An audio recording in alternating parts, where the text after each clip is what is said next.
हरे कृष्णा। तो मंगलाचरण से कृष्णा बुक रीडिंग स्टार्ट करेंगे।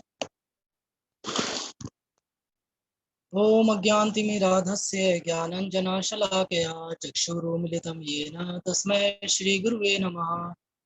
श्रीचैतन्यमनोभीष्टं स्थापितं येन भूतले स्वयं रूपः कदा मह्यं ददाति स्वपदान्तिकम्।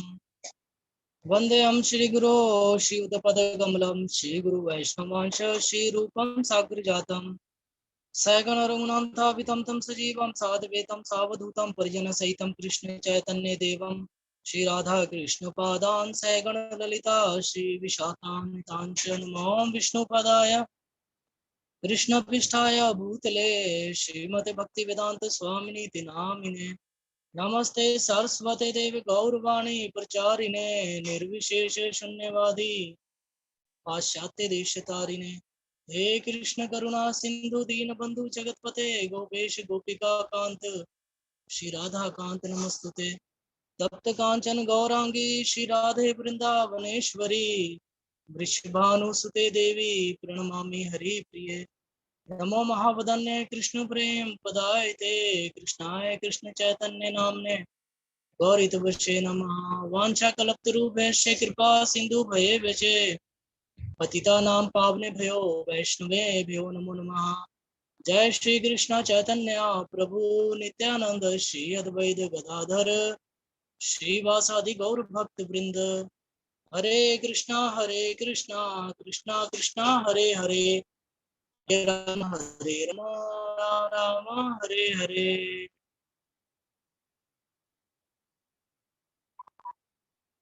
हरे कृष्णा। हरे कृष्ण। सभी भक्तों का स्वागत है कृष्णा बुक रीडिंग में। तो कल हमने 24वां अध्याय गोवर्धन पूजा स्टार्ट किया था। तो उसमें हमने थोड़ा सा पढ़ा था कि जैसे कि भगवान श्री कृष्ण ने देखा कि जो समस्त ग्वाल बाल थे और जो ग्वाले थे सभी वो इंद्र को प्रसन्न करने के लिए यज्ञ की तैयारी में लगे हुए थे। तो नंद महाराज से उन्होंने पूछा कि ये जो यज्ञ कर रहे हैं हम किस लिए कर रहे हैं। तो नंद महाराज ने उनको बताया भगवान श्री कृष्ण को कि ये जो यज्ञ है वो इंद्र को प्रसन्न करने के लिए यज्ञ हम कर रहे हैं, क्योंकि जो इंद्र है वो वर्षा जब करते हैं तो उसके द्वारा जो वनस्पति है और जो खाद्य चीजें हैं वो उन्हें मिलती हैं, जिससे वो अपना भरण पोषण करते हैं और जिससे वो जो धार्मिक अनुष्ठान है वो भी उसी के द्वारा ही संपन्न होते हैं, क्योंकि जब तक वो सब चीजें खाएंगे नहीं, जब तक शरीर सही नहीं रहेगा, जब तक धार्मिक अनुष्ठान भी नहीं कर सकते। तो इस तरह उन्होंने नंद महाराज जी ने बताया भगवान श्री कृष्ण को कि इसलिए हम इंद्र की पूजा करते हैं। तो भगवान श्री कृष्ण ने उनको बताया नंद महाराज जी को कि जो दुख और सुख है किसी भी व्यक्ति के जीवन में, जो दुख और सुख आते हैं वो उनके पूर्व कर्मों के हिसाब से आते हैं और जो इंद्र हैं वो इनको बदल नहीं सकते हैं।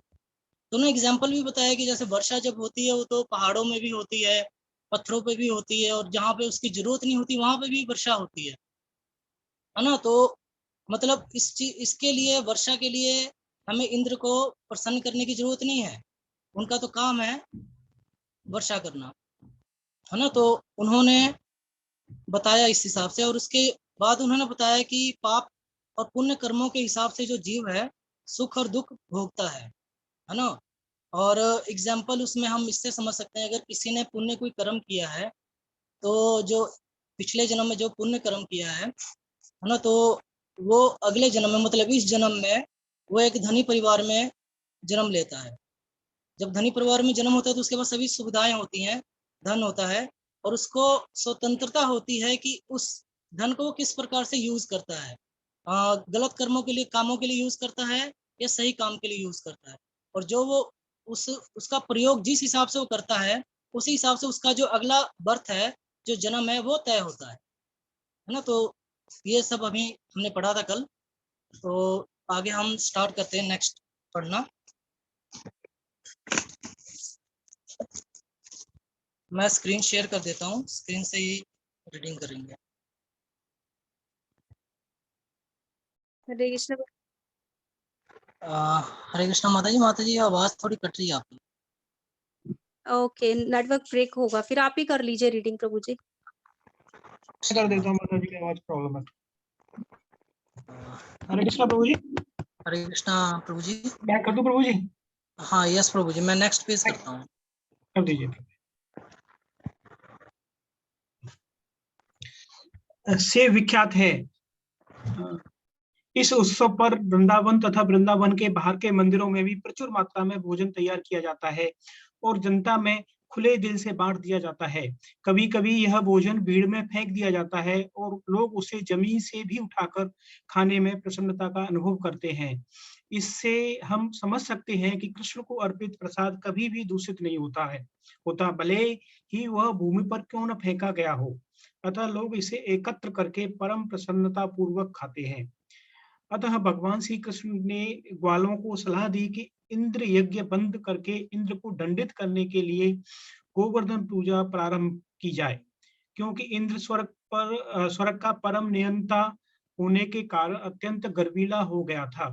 नंद महाराज तथा सीधे साधे ईमानदार ग्वालों ने कृष्ण का प्रस्ताव मानकर उनके द्वारा संस्तुत सब कार्य विस्तार से संपन्न किए। उन्होंने गोवर्धन की पूजा तथा उसकी परिक्रमा संपन्न की। गोवर्धन पूजा के उद्घाटन के बाद आज भी वृंदावन वासी सुंदर वस्त्र पहनकर गोवर्धन पर्वत की पूजा करने और गायों को आगे करके परिक्रमा करने के लिए उसके निकट एकत्र होते हैं। भगवान के आदेशानुसार नंद महाराज तथा ग्वालों ने विद्वान ब्राह्मणों को बुलाया और वैदिक मंत्रोच्चार के प्रसाद समर्पण करके गोवर्धन की पूजा की। वृंदावन वासी एकत्र हुए, उन्होंने अपने अपनी गायें सजाई तथा उन्हें हरी हरी दूब दी। फिर गायों को आगे करके गोवर्धन पर्वत की परिक्रमा करने लगे। गोपियों ने भी अपने को अच्छे वस्त्रों से सजाया और वे बैलगाड़ियों में बैठकर कृष्ण की लीलाओं का कीर्तन करने लगी। यहाँ एकत्रित ब्राह्मणों ने गोवर्धन पूजा के लिए पुरोहित बनाकर ग्वालों तथा उनकी पत्नियों गोपियों को आशीर्वाद किया। जब सब कुछ पूरा हो गया तो कृष्ण ने महान दिव्य स्वरूप धारण किया और वृंदावन वासियों के समक्ष घोषित किया कि वे स्वयं गोवर्धन पर्वत हैं, जिससे भक्तों को विश्वास हो जाए कि स्वयं कृष्ण तथा गोवर्धन पर्वत अभिन्न है। तब वहां पर अर्पित सारे व्यंजनों भोग को कृष्ण खाने लगे। आज भी कृष्ण तथा गोवर्धन पर्वत की अभिन्नता का सम्मान किया जाता है और परम भक्तगण गोवर्धन पर्वत से शिलाखंड लेकर उसकी उसी प्रकार पूजा करते हैं जिस प्रकार मंदिरों में कृष्ण के शिव विग्रह की है। इसीलिए कृष्ण भावनामृत अनुयायी गोवर्धन पर्वत से छोटी छोटी शिलाएं एकत्र करके अपने घर में उनकी पूजा कर सकते हैं, क्योंकि यह पूजा शिव विग्रह पूजा के समान है। जिस रूप में कृष्ण ने भोग लगाया था उसको अलग से बनाकर कृष्ण तथा अन्य वृंदावन वासियों ने उसे तथा गोवर्धन पर्वत को नमस्कार किया। साक्षात कृष्ण तथा गोवर्धन पर्वत के विशाल रूप को नमस्कार करते हुए कृष्ण ने उस सभा में घोषित किया, जरा देखो तो मैं कि गोवर्धन पर्वत किस प्रकार यह विशाल रूप धारण किए है और सारी भेंटें स्वीकार करके हम पर अनुग्रह कर रहा है। मैंने स्वयं गोवर्धन की पूजा जिस प्रकार से संपन्न की है, यदि कोई उस रूप में नहीं करेगा तो वह सुखी नहीं रहेगा। गोवर्धन पर्वत में अनेक सर्प हैं जो गोवर्धन पूजा संबंधी निर्धारित कर्तव्य का पालन नहीं करेगा, उससे यही सांप काटेंगे और वह मर जाएगा। गायों तथा अपने कल्याण के लिए विश्वस्त होने के लिए गोवर्धन के निकटवर्ती समस्त वृंदावन वासियों को इस पर्वत की पूजा उसी रूप में करनी चाहिए जैसा मैंने बताया है।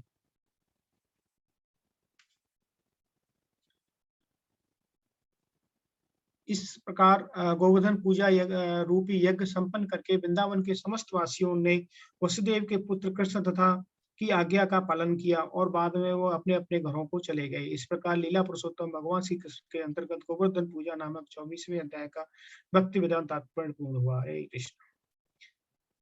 अध्याय 25 वृंदावन में प्रलयंकारी वर्षा।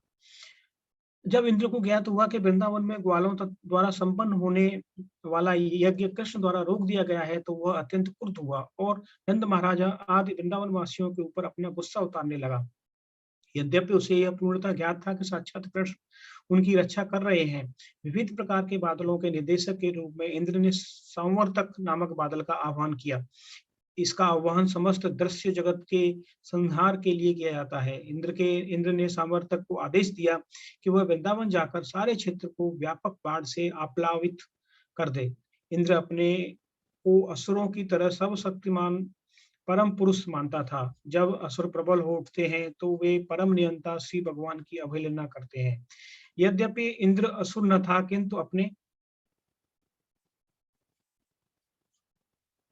भौतिक वैभव से गर्वित था और वह परम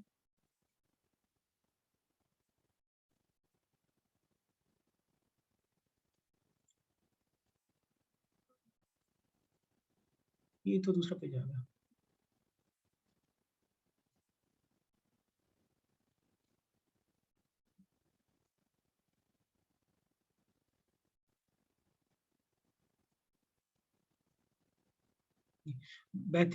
भौतिक वैभव से गर्वित था और वह परम नियंता को ललकारना चाह रहा था। वह उस समय अपने आप को कृष्ण के ही समान शक्तिशाली मान बैठा। उसने कहा, जरा वृंदावन वासियों की धृष्टता तो देखो। वे जंगल के रहने वाले हैं, किंतु अपने मित्र कृष्ण के बहकावे में आकर, जो एक सामान्य पुरुष से अधिक कुछ नहीं है, देवताओं की अवहेलना का दुस्साहस कर रहे हैं। भगवत गीता में कृष्ण ने घोषित किया है कि देवताओं की पूजा करने वाले अधिक बुद्धिमान नहीं होते। उन्होंने यह भी घोषित किया है कि मनुष्य को चाहिए कि सब तरह की पूजा छोड़कर केवल कृष्ण भावनामृत के में मन को केंद्रित करें। कृष्ण का पहले इंद्र पर कुपित होना और बाद में उसे दंडित करना भक्तों के लिए स्पष्ट संकेत है कि जो लोग कृष्ण भावनामृत में लगे हैं, उन्हें किसी देवता की पूजा करने की आवश्यकता नहीं है, भले ही वो देवता क्रुद्ध क्यों न हो जाए। कृष्ण अपने भक्तों को संरक्षण प्रदान करते हैं, अतः उन्हें उनकी कृपा पर पूर्णतः निर्भर रहना चाहिए। इंद्र ने वृंदावन वासियों के इस कृत्य की आलोचना की और कहा, तुम लोग देवताओं की सत्ता को चुनौती देकर इस संसार में कष्ट भोगोगे। देवताओं को बलि न देने के कारण तुम भवसागर के अवरोधों को पार नहीं कर सकोगे। वृंदावन के ग्वालों ने इस वाचाल बालक कृष्ण के कहने पर मेरी सत्ता की अपेक्षा की है। यह तो निरा बालक है, किंतु इस बालक पर विश्वास करके उन्होंने मुझे कुपित किया है। इस प्रकार उसने संवर्तक को आदेश दिया कि वह जाए और वृंदावन का सारा वैभव नष्ट कर दे। इंद्र ने कहा, ये वृंदावन वासी अपने भौतिक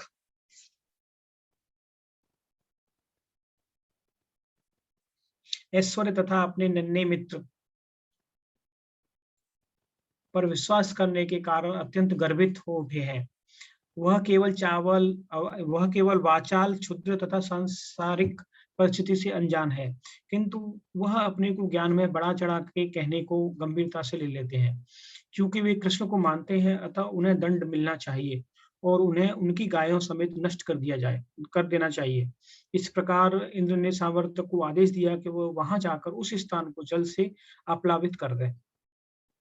यहाँ यह इंकित हुआ है कि गांवों में या नहरों के बाहर निवासियों को अपने वैभव के लिए गायों पर निर्भर रहना चाहिए। यदि गायें नष्ट कर दी जाती हैं तो लोग सभी प्रकार के वैभव से विहीन हो जाते हैं। जब इंद्र ने सामर्थक तथा अन्य संगी बादलों को वृंदावन जाने का आदेश दिया तो बादल इस दुष्कृत्य को करने से भयभीत थे, किंतु राजा इंद्र ने उन्हें आश्वस्त किया, तुम आगे आगे चलो, मैं भी पीछे पीछे हाथी पर सवार होकर और अंधड़ को साथ लेकर आऊंगा। मैं वृंदावन वासियों को दंडित करने में अपनी सारी शक्ति लगा दूंगा। राजा इंद्र का आदेश पाकर समस्त घातक बादल वृंदावन के ऊपर प्रकट हुए और अपनी सारी शक्ति से निरंतर वर्षा करने लगे। वहां निरंतर बिजली तथा गर्जन, प्रबल झंझा तथा अनवरत वर्षा होने लगी। वर्षा तीखे बाणों के समान भेदने लगी। मोटे मोटे स्तंभों के समान अविराम वर्षा करते हुए बादलों ने धीरे धीरे वृंदावन की भूमि को जलमग्न कर दिया, जिससे ऊंची तथा नीची भूमि में कोई अंतर न रह गया। इससे पशुओं के लिए स्थिति भयानक हो गई। वर्षा के साथ प्रबल वायु चल रही थी, जिससे वृंदावन का प्रत्येक प्राणी शीत से थरथराने लगा। गायें विशेष रूप से भारी वर्षा के कारण दुखी होकर अपना सिर नीचे किए और बछड़ों को अपने नीचे छिपाए भगवान के पास आई और उनके चरण कमलों की शरण ग्रहण करने लगी। उस समय समस्त वृंदावनवासी भगवान कृष्ण से प्रार्थना करने लगे, हे कृष्ण, आप सर्वशक्तिमान हैं और अपने भक्तों के प्रति अत्यधिक वत्सल हैं। कुपित इंद्र ने हम सबको बहुत सता रखा है, अतः हमारी रक्षा करें। इस प्रार्थना को सुनकर कृष्ण को भी पता लग गया कि इंद्र यज्ञ सम्मान न पाने के कारण मूसलाधार वर्षा कर रहा है, जिसके साथ असमय में बड़े-बड़े ओले पड़ रहे हैं और प्रबल झंझा चल रहा है। कृष्ण समझ गए कि इंद्र जानबूझकर अपने कोप का प्रदर्शन कर रहा है, अतः उन्होंने यह निष्कर्ष निकाला, अपने को परम शक्तिशाली समझने वाले इस देवता ने अपने महान पराक्रम को दिखा दिया, किंतु मैं अपने पद के अनुसार उसका उत्तर दूंगा और मैं उसे दिखा दूंगा कि ब्रह्मांड के कार्यों के संचालन में वह स्वतंत्र नहीं है। मैं सबका परमेश्वर हूँ, अतः मैं इसकी उसी झूठी प्रतिष्ठा को समाप्त कर दूंगा जिसे उसने अपनी शक्ति से समाप्त किया है। सारे देवता मेरे भक्त हैं, अतः वह मेरी श्रेष्ठता को कभी भूल नहीं सकते, किंतु यह न जाने कैसे भौतिक शक्ति से गर्व से भूल गया है और मदान्ध हो गया है। मैं इसके झूठे गर्व को चूर-चूर कर दूंगा। मैं वृंदावन के अपने सारे भक्तों को शरण दूंगा और पूर्णतः मेरी कृपा पर निर्भर है, जो पूर्णतः मेरी कृपा पर निर्भर है और जिन्हें मैंने शरण दे रखी है। मैं अपनी योग शक्ति से उन्हें बचाऊंगा।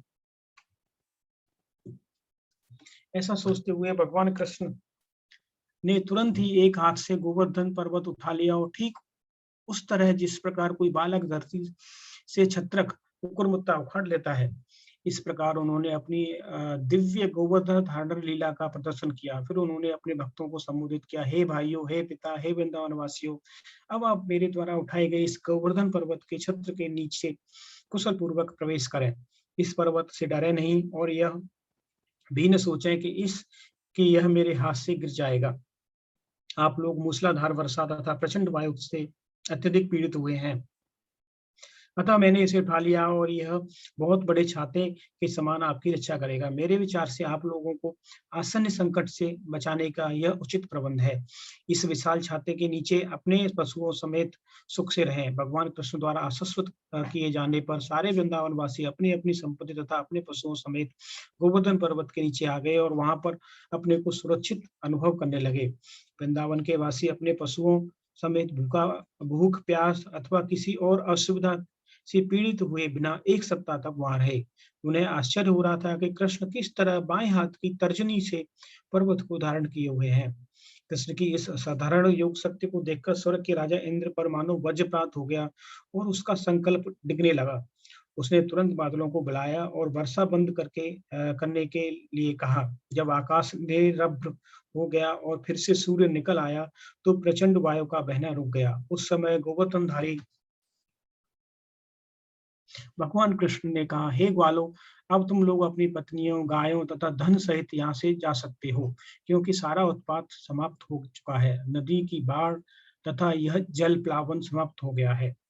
तब सारे लोगों ने अपना सामान गाड़ियों में लादा और वे अपनी गायों तथा अन्य सामग्री सहित वहां से धीरे-धीरे रवाना होने लगे। जब सब लोग चले गए तो कृष्ण ने सैने-सैने गोवर्धन पर्वत को फिर उसी स्थिति में रख दिया। जब सब कुछ समाप्त हो गया तो सारे वृंदावन के निवासी कृष्ण के पास आए और आनंद विभोर होकर उनका आलिंगन करने लगे। गोपियां जो स्वभावतः कृष्ण से प्रेम करती थी, उन्हें अपने अश्रुओं से मिश्रित दही देने लगी और उन्होंने उन्हें अनेक आशीष दिए। माता यशोदा, माता रोहिणी, नंद तथा सर्वबलशाली बलराम ने स्नेहवश एक-एक करके कृष्ण का आलिंगन किया और बारंबार आशीष दिया। सिद्धलोक, गंधर्व लोक तथा चारण लोक के विभिन्न देवों ने भी परम प्रसन्नता प्रदर्शित की। उन्होंने पृथ्वी पर फूलों की वर्षा की तथा शंखध्वनि की ढोल बजने लगे और देवी भावनाओं से पूरित होकर गंधर्व लोक के वासी भगवान को प्रसन्न करने के लिए अपने-अपने तंबूरे बजाने लगे। इस घटना के पश्चात भगवान अपने प्रिय मित्रों तथा पशुओं समेत अपने घर वापस आए। सदा की भांति गोपियों ने अत्यंत श्रद्धा भाव से भगवान कृष्ण की पुण्य लीलाओं का कीर्तन किया।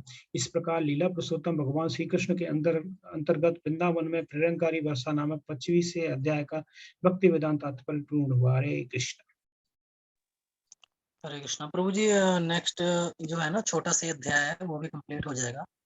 हाँ, कर लेते हैं प्रभु जी।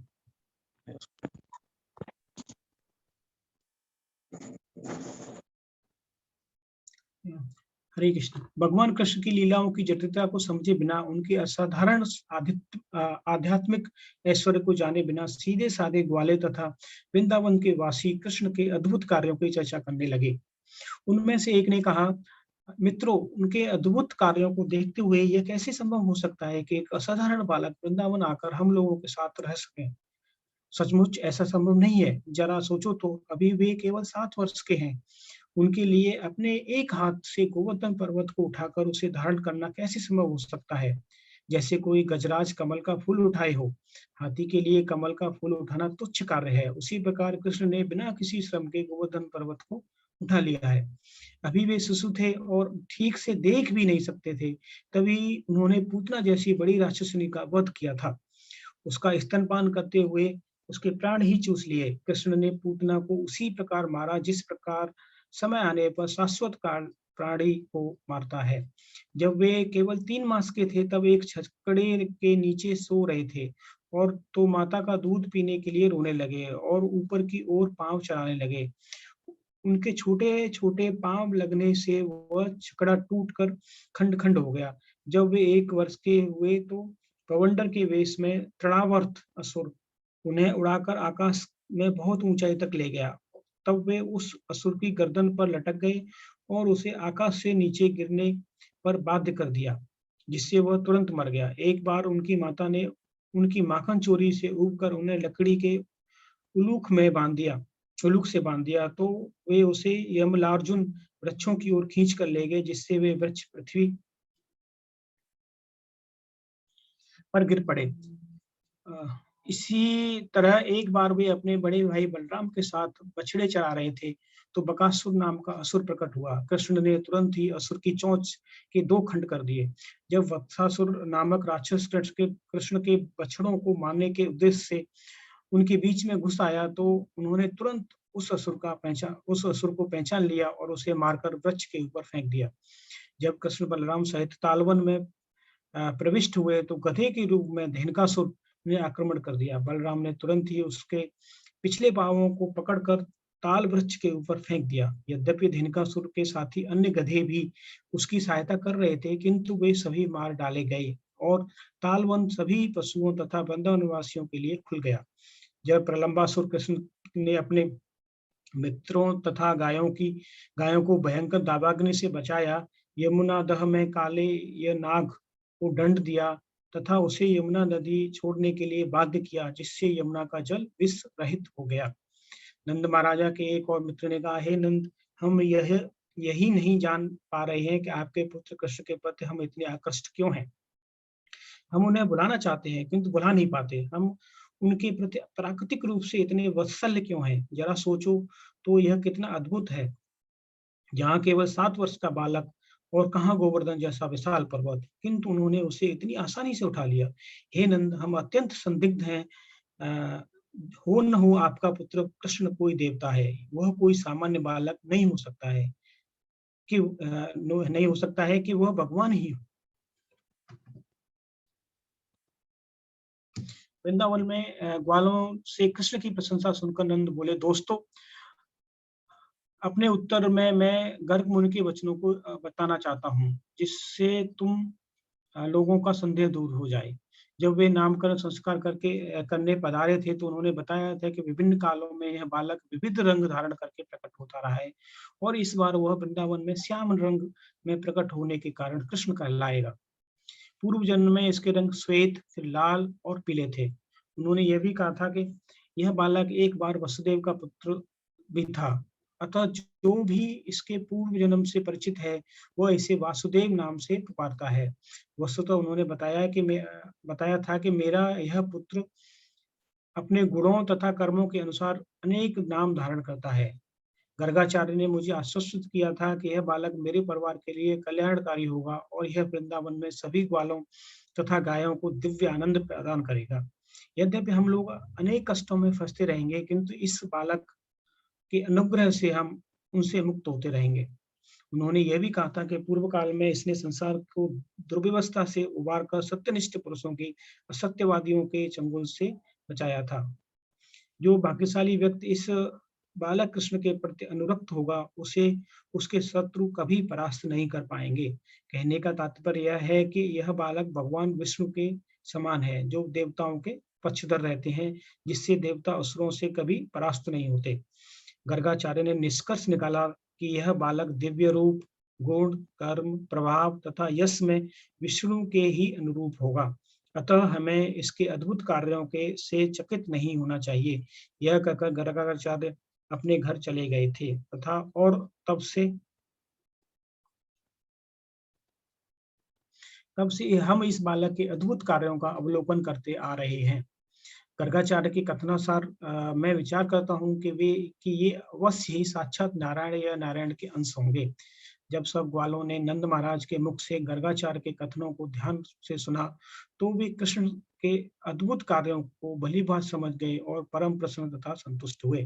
वे नंद महाराज की प्रशंसा करने लगे, क्योंकि उनसे बातें करने से कृष्ण के बारे में उन सबके संदेह दूर हो गए। उन्होंने कहा, जो कृष्ण इतने दयालु, सुंदर तथा करुणापूर्ण हैं, वे हमारी रक्षा करें।